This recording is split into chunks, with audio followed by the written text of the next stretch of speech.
இன்றே டவுன்லோட் செய்து உங்கள் ஃபேவரட் ஷோக்களை என்ஜாய் பண்ணுங்க. நீ என் பையனோட மனைவின்னு சொல்லி சொல்றல்ல, அமெரிக்காவுல இருக்கிற உன் சொத்துல அவனுக்கு பங்கு இருக்குல்ல?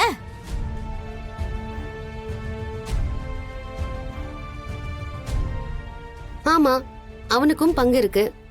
யாரு இல்லன்னு சொன்னா? என்னோட சொத்து சீனு சொத்து தான். அப்படின்னு சும்மா வாயில சொல்லிட்டா போதுமா? அமெரிக்கால வச்சிருக்கிற சொத்துல என் பையனுக்கும் பங்கு இருக்குன்னு எழுதி கொடுக்கறியா?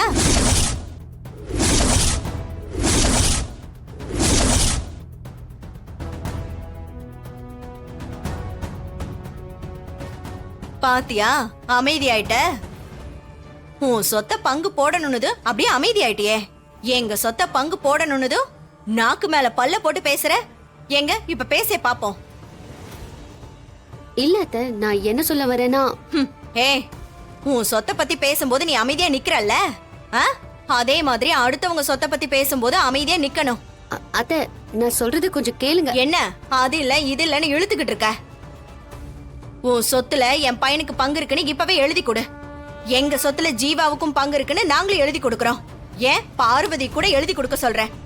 என்ன பார்வதி? சரி நீ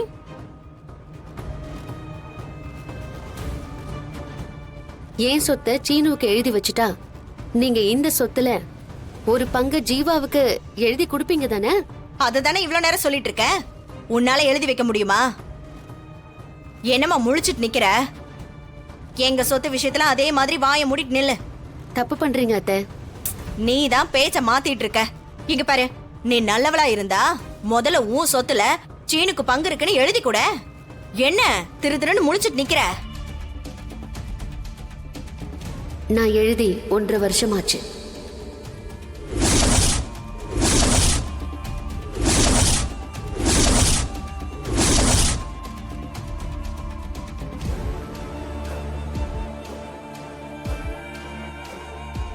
மாயா, என்ன சொல்ற?